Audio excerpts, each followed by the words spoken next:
Tajjeb, illum 27 ta' Diċembru infakru lill-familja mqazza. Nilqakom għal din il-Quddiesa mill-kappella ta' Sant Antnin ta' Padova li tinsab fil-Fort Emanuel f'Manuel Island. Jiċċelebra il-Quddiesa l-Arċisqof Charles Xikluna. Jikkonċelebraw Dun Charles Attart, direttur tal-Moviment ta' Kana, u Dun Gordon Refalo, il-kappillan tal-Gżira. It-tfal jistgħu jsegwu l-liturġija tal-ħadd fuq il-website bkids.mt.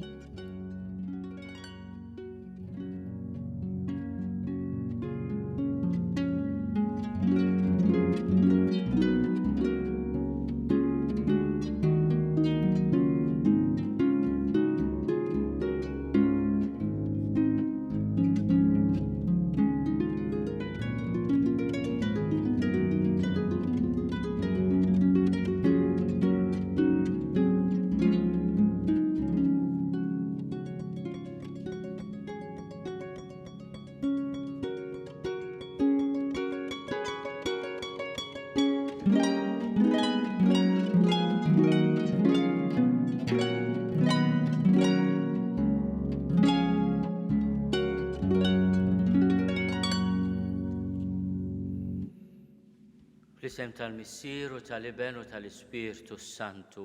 Amen. Il-paċi magħkom.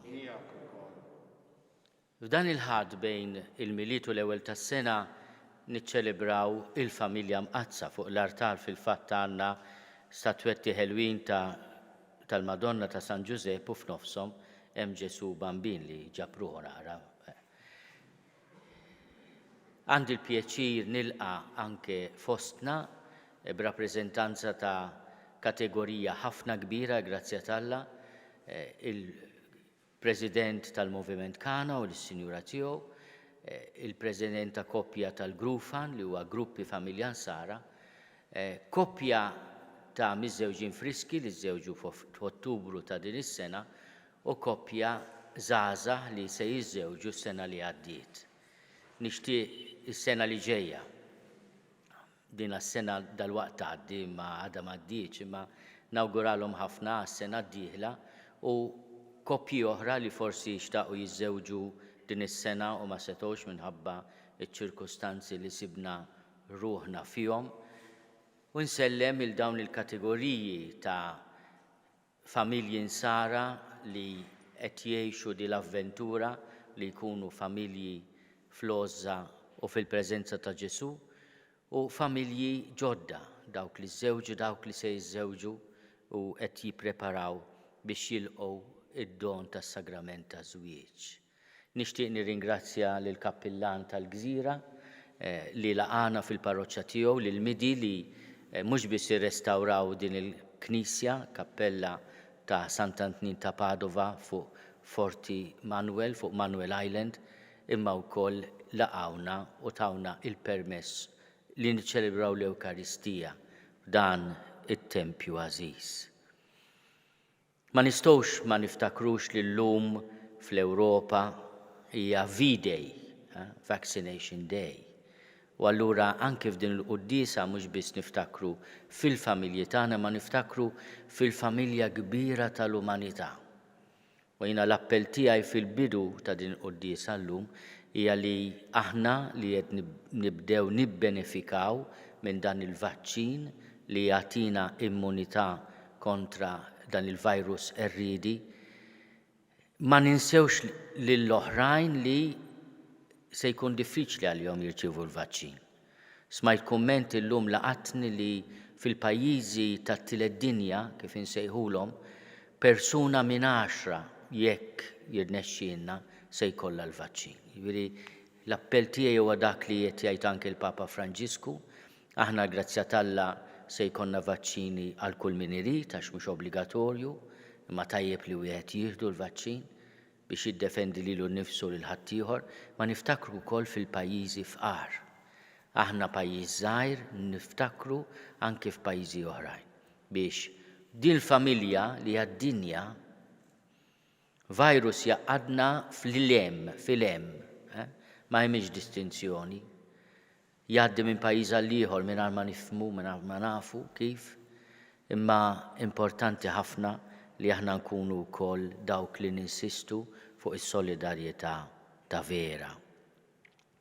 Fil-bidu ta' din il-Quddiesa jew nitolbu maħfra l-Alla ta' kemm il-darba fih dan il-familji tagħna ma konniex preżenza ta' mħabba imma ħsibna wisq fina nfusna. Nistqar l-Alla li jista' kollox u lilkom ħuti li jiena dnibt ħafna bil-ħsieb, bil-kliem, bil-emil u billi ħallejt mirijieti. Tiegħi, bl-akbar tiegħi.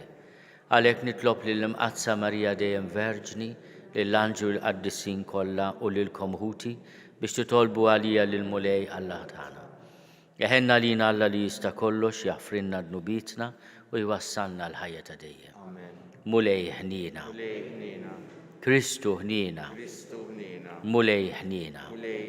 Glorja l-Alla fil-għoli ta' smewiet u paċi fl-art lil bnedmin ta' rida tajba. Infaħruk, inberkuk, nadurawk, natuk ġie, inrodulek ħajr għal-glorja kbira tiegħek. Mulej Alla Sultan tas-sema, Alla missier li tista' kollox. Mulej Eben waħdini Ġesu Kristu. Mulej Alla ħaruf talla bin il-missier. Int li tneħħi d-nubiet tad-dinja ħenna lina. Int li tneħħi d-nubiet tad-dinja il-qatt talb tagħna. Int li qiegħed fuq l-emin tal-missier ħenna lina. Għaliex int waħdek Qaddis, int waħdek Mulej, int waħdek il-għoli Ġesu Kristu, mal-Ispirtu Santu fil-glorja tal-missier Alla. Amen. Nitolbu. U Alla inti tajtna eżempji mill-isbaħ fil-familja Mqazza, għamel li nsiru nixbħuha fil-virtujiet tal-ħajja tad-dar u fir-rabta tagħha ta' mħabba. Ħaniġu nitennew għal dejjem fil-ferħ ta' darek fis-sema. Bibnek Ġesu Kristu Sidna li Alla u miegħek jgħixu jsaltan fl-imkien mal-Ispirtu Santu għal dejjem ta' dejjem.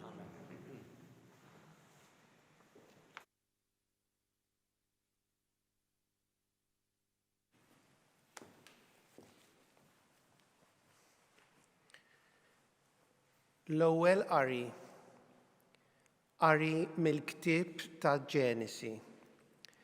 F'dak iż-żmien ġiet il-kelma tal-Mulej lil Abram f'dera u qallu: La tibżax Abram, jiena tarka għalik, ħlasek ikun kbir ħafna.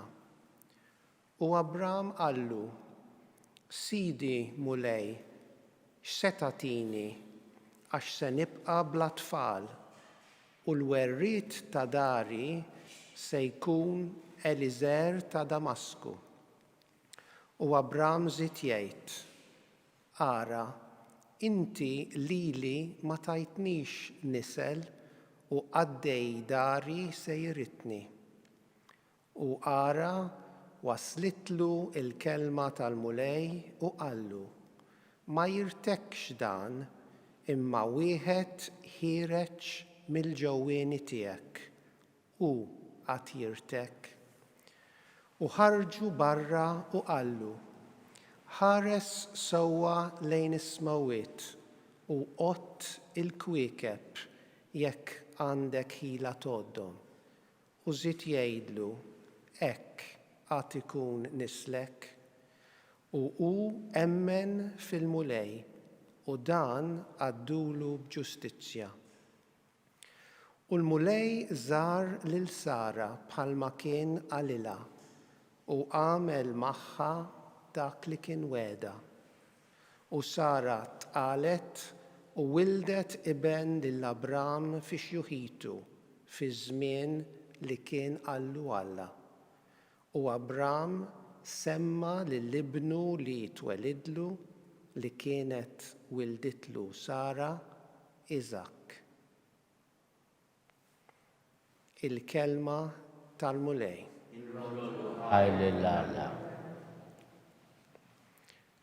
Salm responsorjali, Jahve u Alla tagħna jiftakar għal dejjem fil-patt tiegħu. U Alla tagħna jiftakar għal dejjem fil-patt tiegħu. Faħru il-mulej u xandru ismu, għarfu lill-ġnus bl-emejjel tiegħu, għannulu u doqqulu, xandru l-eġubijiet tiegħu kollha. Jahwe u Alla tagħna jiftakar għal dejjem fil-patt tiegħu. Ftaħru bl-isem qaddis tiegħu, tifraħ il-qalb ta' dawk li jfittxu l-mulej. Ħabbirku biex tarfu il-mulej u l-qawwa tiegħu, fittxu l-wiċċu il-ħin kollu. Jahwe u Alla tagħna jiftakar għal dejjem fil-patt tiegħu. Ftakru fil-ħwejjeġ kbar li għamel, fl-eġubijiet u l-ġudizzji tiegħu. Nisel Abram il-qaddej tiegħu u lit Ġakob il-maħtur tiegħu. Jahwe u Alla tagħna jiftakar għal dejjem fil-patt tiegħu. Jiftakar għal dejjem fil-patt tiegħu, fil-kelma li ta' għal 1000 nisel, fil-patt li għamel ma' Abram, fil-weda li ħalef lill-Iżak. Jahwe u Alla tagħna jiftakar għal dejjem fil-patt tiegħu. It-tieni qari mill-ittra lil-Lut. Ħuti kienet il-fidi li ġelet lill-Abram jobdi s-sejħa talla, meta dan qallu biex imur fart li kien se jagħtih bwirt u telaq bla ma kien jaf fejn kien sejjer. Kienet ukoll il-fidi li bija Sara, mara imdaħla fi żmien, setet titqal għax hija għarfet li ta' kelmtu kien dak li għamlilha l-weda. Kien għalhekk li minn bniedem wieħed li kien tista' tgħid mejjed, twildu nies bil-kotra daqs il-kwiekeb tas-sema u daqs ir-ramel ta' xatt il-baħar li ħadd ma jista' jgħoddu. Kienet il-fidi li ġelet lill-Abram joffri l-Iżak meta Alla ġarbu u kien se joffri lill-ibnu il-waħdieni sewwa sew dak li kien ħal-wediet u li Alla kien qallu minn Iżak int għad ikollok nisel.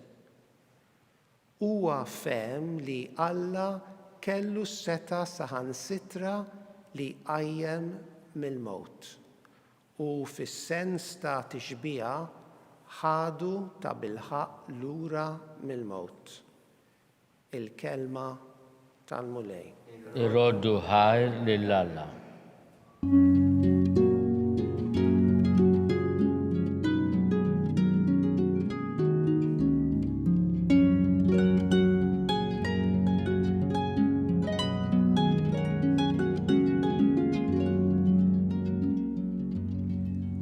Alla fl-modi kellem lill-missirijietna ħafna drabi u b'ħafna manjeri permezz tal-profeti. Issa f'dan l-aħħar żmien huwa kellimna permezz ta' Ibnu.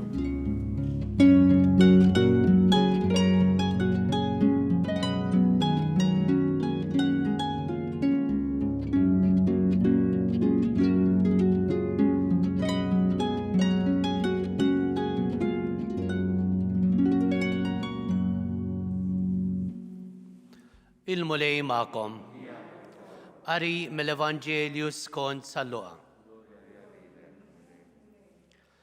Wara li għal-ilhom iż-żmien għall-purifikazzjoni tagħhom skont il-liġi ta' Mosè, Marija u Ġuseppi ħadu lil Ġesu Ġerusalemm biex jippreżentawh lill-mulej kif hemm miktub fil-liġi tal-mulej. Kull tifel li jitwieled l-ewwel jiġi konsagrat lill-mulej u biex joffru b'sagrifiċċju pargamiem jew żewġ bċiċen kif jingħatu wkoll fil-liġi tal-mulej. F'Ġerusalemm kien hemm wieħed jismu Xmun, raġel ġust u tajjeb li kien jistenna l-faraġ ta' Iżrael u li kellu l-Ispirtu Santu fuqu. L-Ispirtu Santu kien nebħu li ma kienx se jara l-mewt qabel ma jara l-Messija tal-mulej. Mar mela fit-tempju imqanqal mill-Ispirtu u x'kien il-ġenituri daħlu bit-tarbija Ġesu wara li jagħmlulu dak li kienet trid il-liġi u laqgħu fuq dirajh birek lill-Alla u qal: Issa osit tista' tħalli l-qaddej tiegħek imur fis-sliem skont kelmtek għaliex għajnej jaraw is-salvazzjoni tiegħek li ntħejjejt għall-popli kollha. Dawl biex idawwal il-ġnus u glorja tal-poplu tiegħek Iżrael.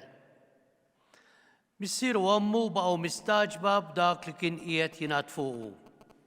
Xmun berikom u qal lill-ommu Marija: Ara, dan se jġib il-waqa' u l-qawmien ta' ħafna f'Iżrael. Se jkun sinjali jmeruh u intu koll se jfirfidlek ruħek biex jinkixfu il-ħsibijiet moħbija ta' ħafna. Kien hemm ukoll waħda profetissa, Anna bint Fanuel, mit-tribu ta' Aser. Kienet imdaħla ħafna fi żmien. Wara xbobita kienet għamlet 7 snin miż-żewġa u mbagħad romlot. Sa ma kellha 84 sena ma kienet titwarrab qatt mit-tempju lejl u nar taqdi lill-Alla fis-sawm u t-talb. Dak il-ħin stess waslet u bdiet trott ħar lill-Alla u titkellem fuq it-tarbija ma' dawk kollha li kienu jistennew il-fidwa ta' Ġerusalemm. Meta temmew kull ma kellhom jagħmlu skont il-liġi tal-mulej, reġgħu lura lejn il-Galilija fil-belt tagħhom Nażaret. U t-tifel baqa' jikber u jissaħħaħ mimli bil-erf u l-grazzja ta' Alla kienet fuqu. Il-kelma tal-mulej. Tifħili l-Ekris. Talim tal-Evanġelu natfu.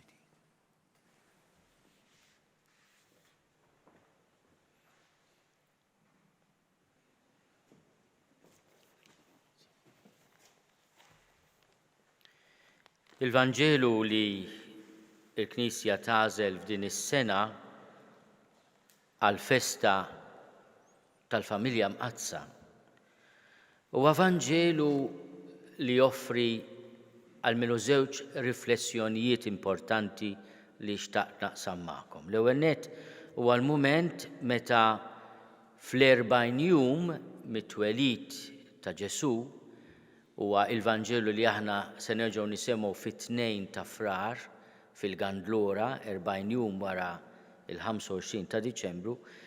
F'dan il-mument Marija u Ġuseppi biex jobdu il-liġi ta' Mosè ħadu lil Ġesu Ġerusalemm biex jippreżentawh lil-mulej. Din il-liġi kienet tfisser li l-ewwel wild ta' kull familja jiġi offrut lil-mulej. Għaliex fl-antik waħda mill-affarijiet traġiċi tal-qima lill-Allat kienet li toffrilu il-wild tiegħek. Xi ħaġa li anke Alla jagħmel biex jittestjah ma' Abraham, jgħidlu biex joffrilu lill-ibnu Iżak, imbagħad jgħidlu jiena rajt li inti tistmani ta' Alla li jien daqskemm l-oħrajn jistmaw ta' Alla li huma lill-Alla tfolozz mela ibnek mhux talli ma rridux imma se jkun in-nisel kbir li mbagħad aħna nafu huwa n-nisel ta' Iżrael. Imma li toffri lil-uliedek il-Alla kienet mod kif inti lill-Alla tqimu tassew.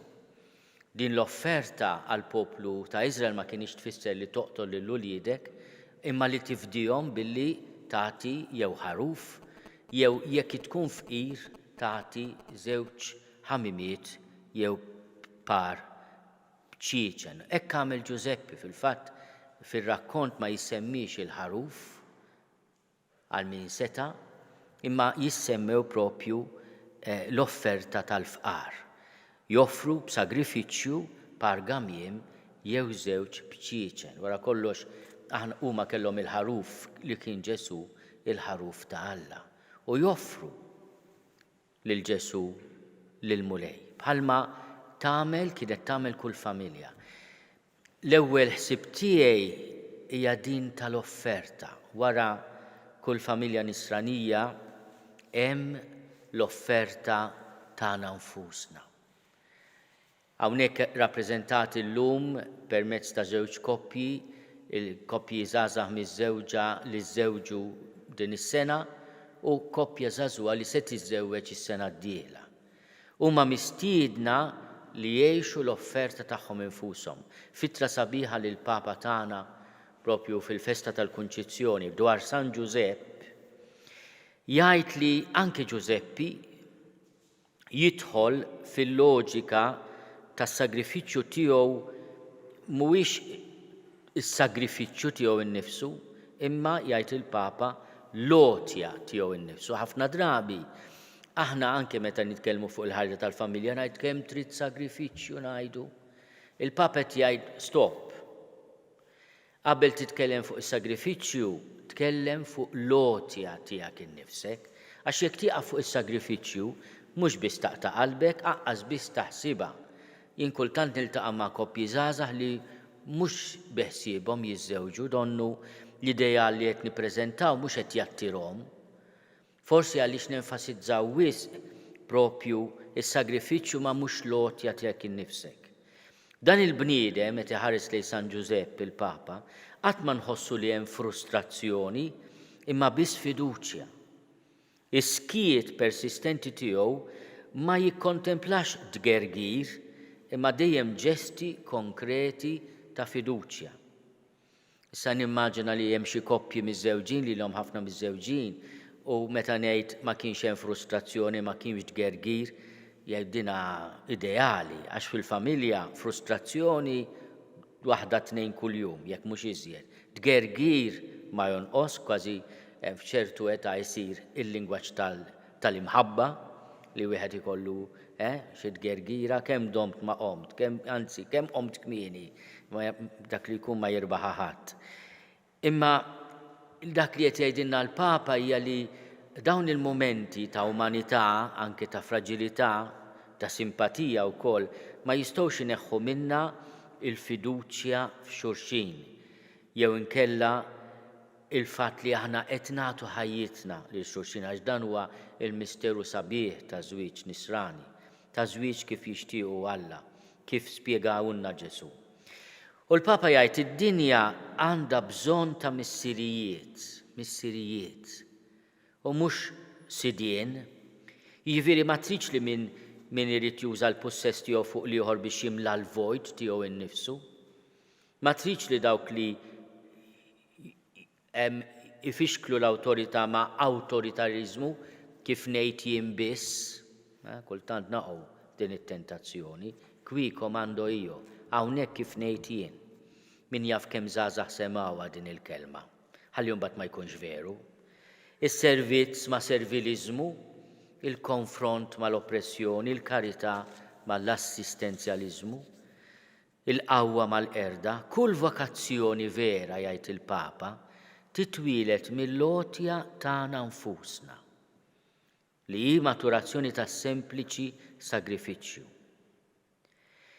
Hemm fejn vokazzjoni fi żwieġ fi ċelibat jew inkella vokazzjoni oħrajn ma tilħaqx il-maturazzjoni tal-lotja tagħna nfusna imma tieqaf biss mal-loġika tas-sagrifiċċju. Allura flok issir sinjal tal-ġmiel u tal-ferħ tal-imħabba, tirriskja li tesprimi nuqqas ta' kuntentezza, dwejja u frustrazzjoni. Meta aħna naħsbu fuq iż-żwieġ, l-ewwel iridu naħsbu fuq lotja tagħna nfusna. Dik hija l-imħabba. Ovvjament se jkun hemm momenti ta' tbatija, ta' sagrifiċċju, imma mhux dak lan li wieħed jagħti ħajtu. Dak huwa forsi l-prezz li ċ-ċirkostanzi tal-ħajja ikollna jitolbu minna. Il-paternità għal min il-mulej birku bl-ulied, il-paternità li ma taqax at-tentazzjoni l-ħajja tal-ulied tgħixha hija l-jom, jiena ibni rridu jsir hekk għax jiena hekk. Min jaf kemm ġenituri jipproġettaw ix-xewqat tagħhom fuq uliedhom. Allura dejjem bil-geddu għax ma laħaqlix.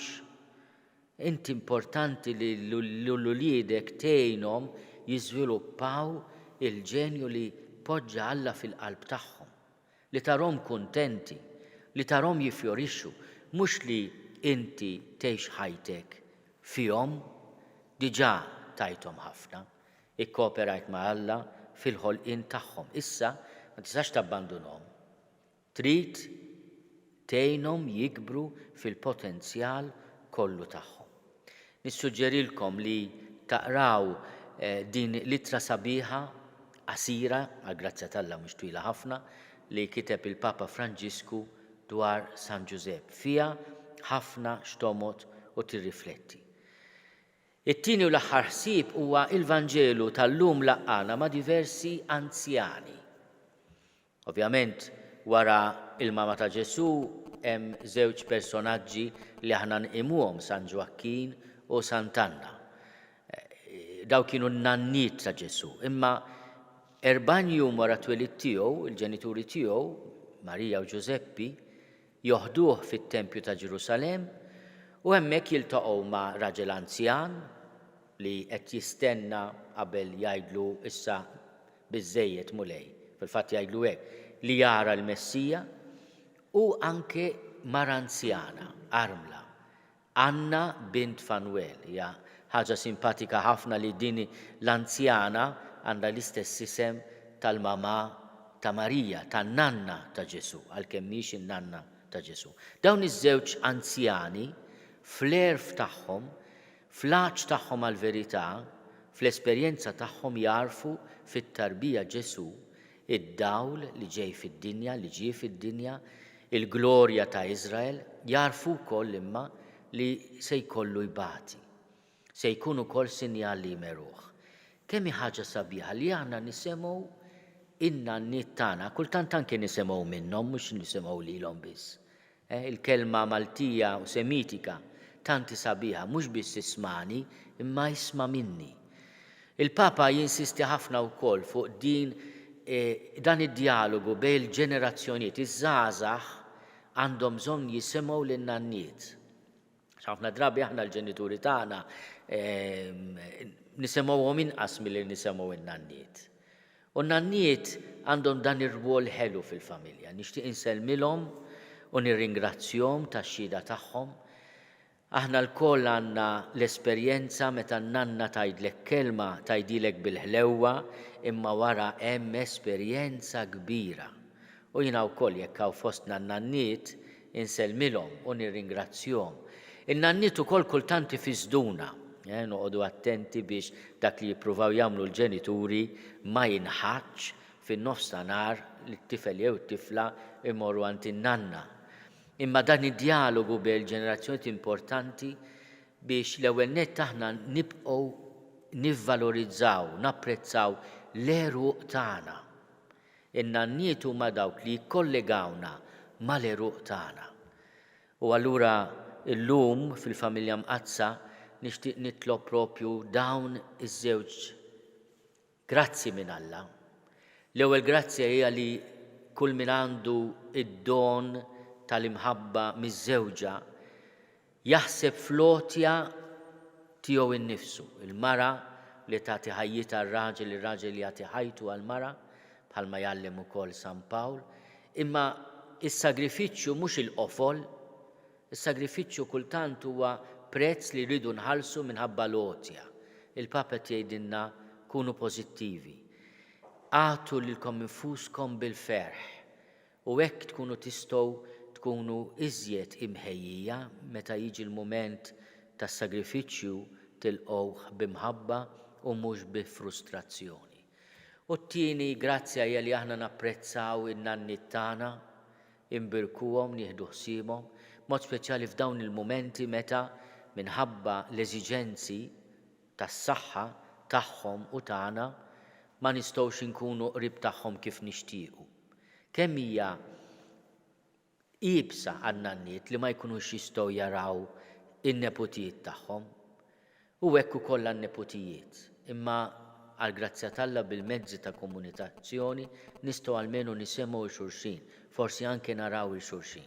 Jalla jiġi l-mument fejn iż-żgħażagħ tagħna jkunu jistgħu jpoġġu dejn in-nanniet tagħhom, jisimgħu xi rakkont ħelu, xi praspura u jitgħallmu l-erf veru tal-ħajja.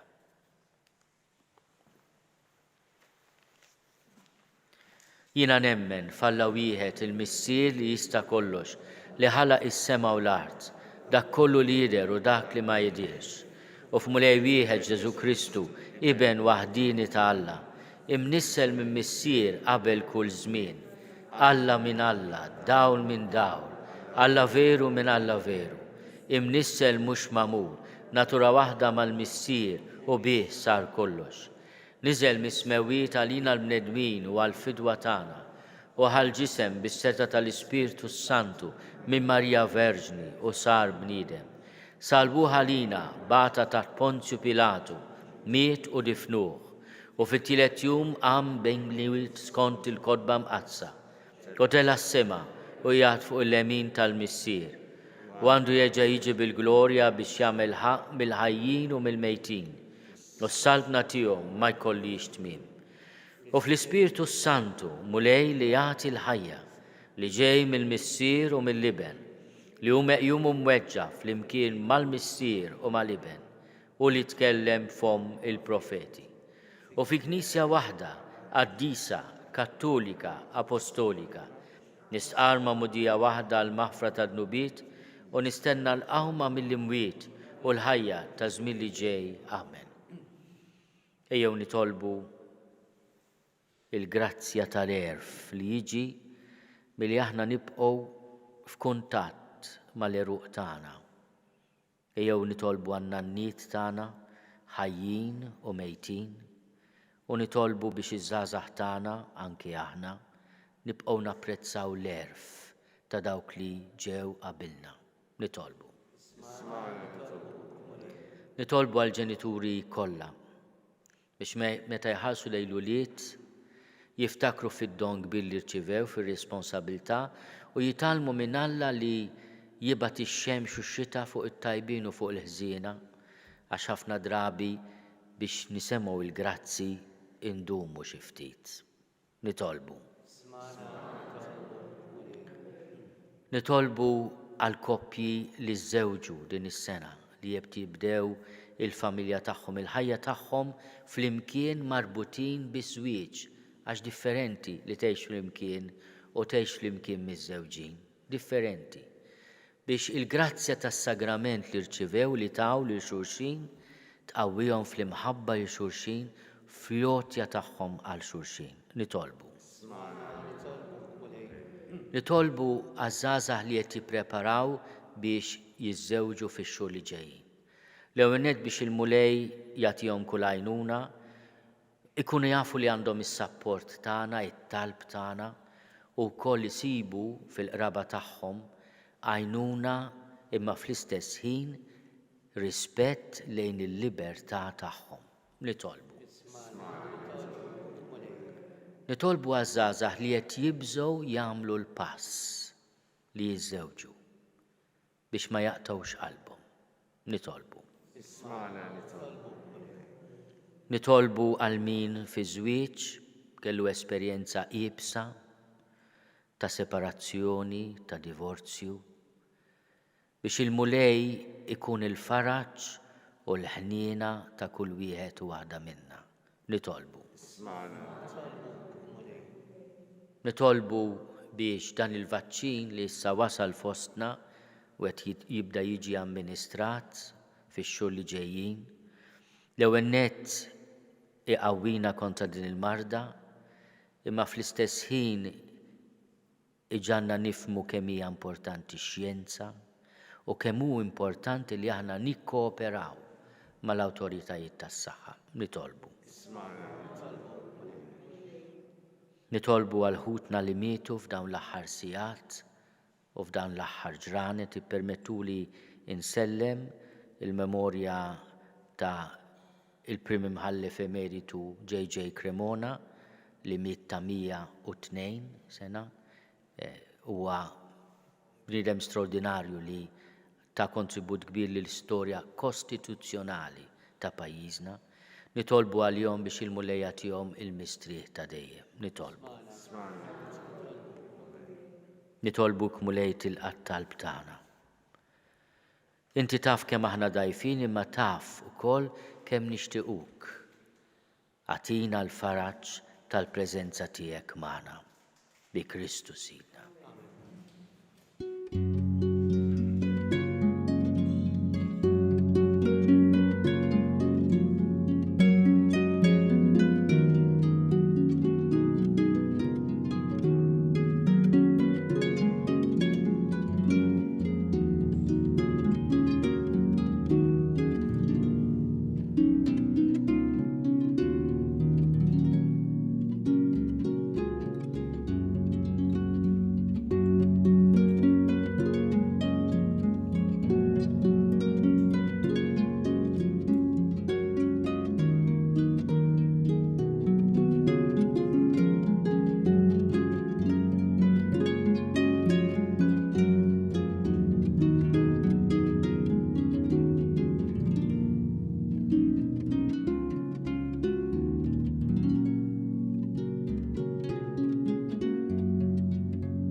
Nitolbu ħuti biex is-sagrifiċċju tiegħi u tagħkom ikun jogħġob lill-Alla l-Missier li jista' kollox.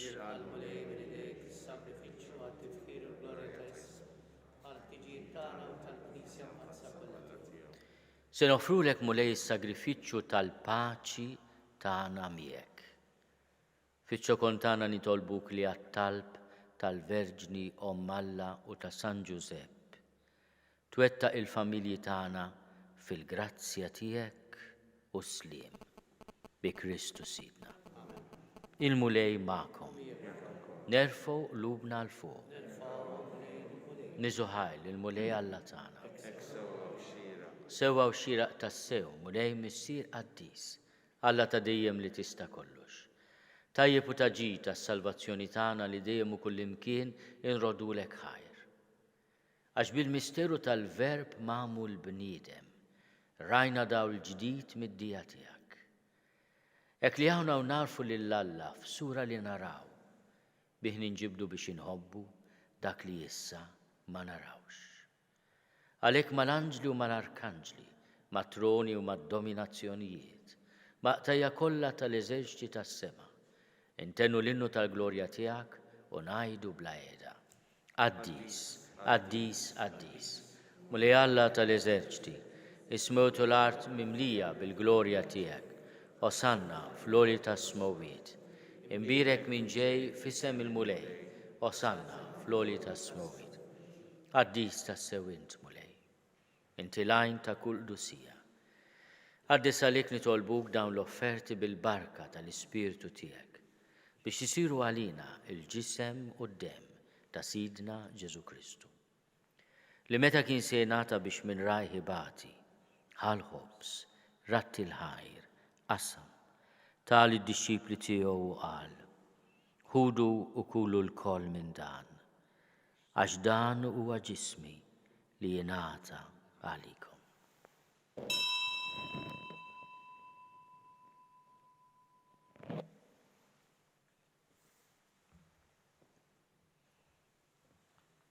Ekk ukoll wara l-ikla ħall-kalċi, reġerat il-ħajr, tal id-dixxipli tiegħu u qal, ħudu u jxorbu minnu l-koll. Għax dan huwa l-kalċi ta' demmi tal-patt il-ġdid li jibqa' għal dejjem. Id-dem li jxerret għalikom u għall-bnedmin kollha, għall-maħfra ta' dnubiet. Għamlu dan tifkira tiegħi.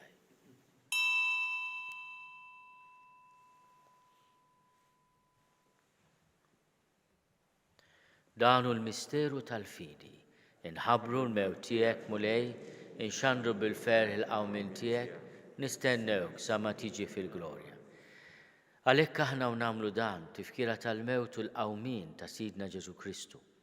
Nofrulek mulej il-ħobs tal-ħajja u l-kalċi tas-salvazzjoni. Unrodulek ħajra xogħġbok tilqana hawn quddiemek biex naqduk. U miċ-ċokon tagħna nitolbu li l-Ispirtu Santu jaqadna f'ġisem wieħed, lilna li nieħdu sehem mill-ġisem u d-dem ta' Kristu. Ftakar mulej fil-Knisja tiegħek imxerda mad-dinja kollha. Wettaqa' fl-imħabba flimkien mal-Papa Franġisku. Miegħi għaddej tiegħek mingħajr ma jistħoli, mal-Isqof Joseph li qed jgħinni, mal-Isqof Anton u mal-Ministri tiegħek kollha. Ftakar ukoll f'ħutna li raqdu bit-tama tal-qawmin. Ftakar fil-mejtin kollha. Daħalhom quddiemek fid-dawl tas-sebħ tiegħek. Ħenna lina l-koll nitolbuk, għati lilna wkoll il-wirt tal-ħajja ta' dejjem. Flimkien mal-Verġni Mqazzom Malla Marija, mal-arus tagħha San Giuseppe, mal-Apostli u l-Qaddisin kollha li jgħixu fil-ħbiberija tiegħek sa mill-bidu tad-dinja. Għamel li magħhom infaħruk u nsebħuk Ġesu Kristu ibnek. Bi Kristu, ma' Kristu u fi Kristu. Jingħata lilek Alla missier li tista' kollox, flimkien mal-Ispirtu Santu, kull ġieħu glorja għal dejjem ta' dejjem. Ejjew nitolbu. Kif għallimna ridna nagħmlu li ben ta' Alla Ġesu għas-salvazzjoni tagħna. Missierna li inti fis-smowiet jitqaddes ismek, tiġi saltnatek. Ikun li tritint kif is-sema hekk fl-art. Ħobżna ta' kuljum għatina llum, naħfrilna dnubietna bħalma naħfru li minnu ħati għalina, la ddaħħalniex fit-tiġrib iżda eħlisna mid-deni. Eħlisna nitolbuk mulej minn kull deni. Għatina fit-tiebu għal-ħnina tiegħek il-paċi fi żmienna, biex inkunu ħielsa dejjem mid-dnub u mħarsa minn kull inkwiet. Aħna nistennew u nittamaw ilejna u l-miġja tas-Salvatur tagħna Ġesu Kristu. Mulej Ġesu Kristu li għat lill-Apostli tiegħek, inħallilkom is-sliem, natikom is-sliem tiegħi. La tħares lejn dnubietna, iżda ħares lejn il-fidi tal-Knisja tiegħek. Għatijas li mulaqda li jintrid fija, int li taħxu s-saltan għal dejjem ta' dejjem. Il-paċi tal-mulej tkun dejjem ma'kom. Għatu l-paċi lil xulxin.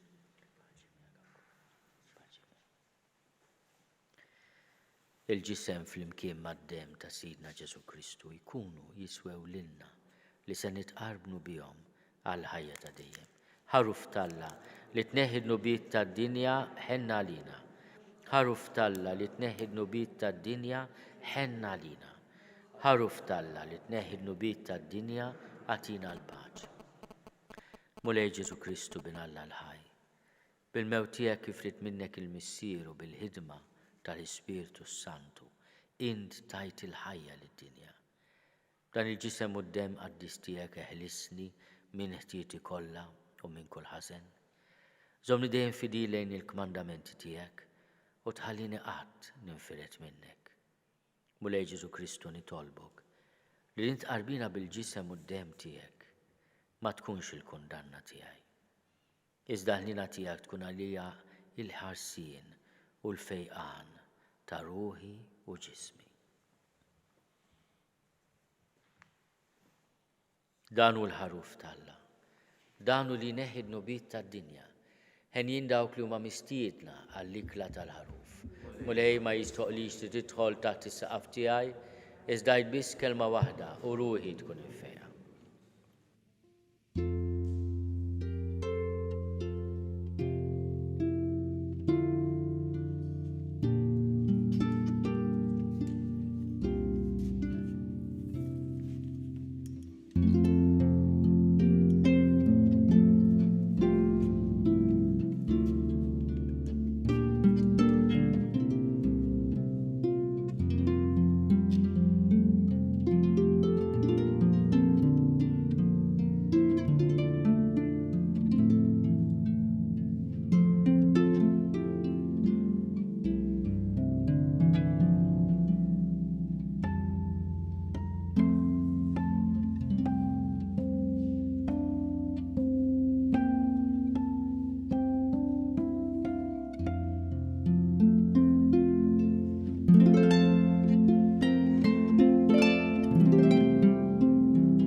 Flimkien ngħidu it-talba għat-tqarbina tax-xewqa.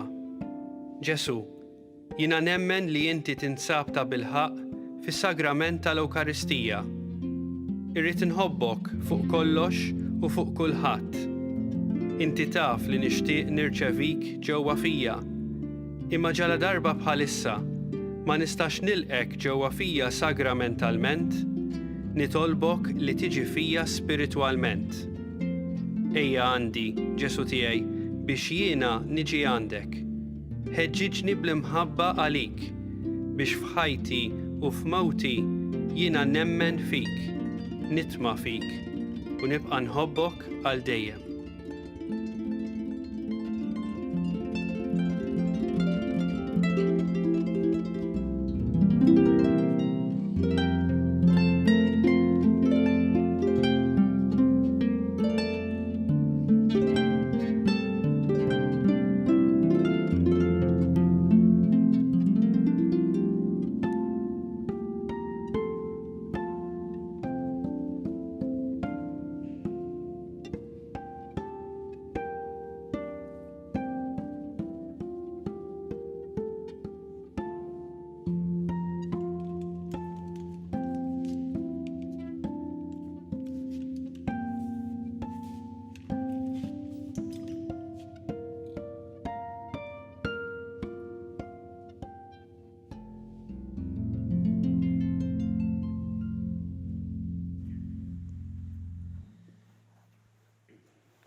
Nitolbu. Missier l-aktar ħanin inti tajjixna bis-sagramenti tas-sema. Għamel li nimxu dejjem fuq l-eżempji tal-familja mqazza biex wara t-taħbit ta' din id-dinja nissieħbu magħha fil-ġenna bi Kristu Sidna. Il-mulej magħkom. Iberikkom Alla li jista' kollox il-Missier u l-Iben u l-Ispirtu Santu. Morru fil-paċi ta' Kristu. Inroddu ħajr lill-Alla. Nirringrazzja ħafna l-Monsinjur Charles Attart li huwa d-direttur tal-Moviment Kana lil rappreżentanti tal-kategoriji li fil-Knisja Maltija jagħmlu ħafna xogħol favur il-familja u nawgura li żgħażagħ li jżewġu din is-sena u l-dawk li se jżewġu il-sena d-dieħla kull ġid u barka u tislima partikolari lin-nanniet. Is-sena tajba lil kulħadd minn issa u kif ngħidu meta niltaqgħu fit-triq dawn il-ġranet il-kumplament tal-festi tajba.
Naslu fit-tmiem din il-Quddiesa mill-kappella ta' Sant Antnin ta' Padova f'Manuel Island li għalija fisem il-koppji l-oħra kollha kienu mistiedna koppja li żżewġet matul din is-sena u koppja oħra li se tiżżewweġ is-sena d-dieħla. Infakru li d-dispensa tal-obbligu tal-Quddiesa tal-ħadd għadha fis-seħħ. Nappellaw lil persuni vulnerabbli biex isegwu l-Quddiesa mid-dar u biex inkomplu nosservaw b'attenzjoni il-miżuri għal ħarsin tas-saħħa. Min jixtieq jgħin lill-Arċidjoċesi ta' Malta tkompli ħidmieta fis-soċjetà huwa mistieden jagħti donazzjoni online jew permezz ta' ċekk indirizzat lill-Arċidjoċesi ta' Malta. Aktar dettalji issibuhom fuq knisja.mt/donazzjonijiet. Flimkien ejjew inkomplu nitolbu għas-saħħa tal-poplu tagħna. Il-kumplament tal-ħadd it-tajjeb.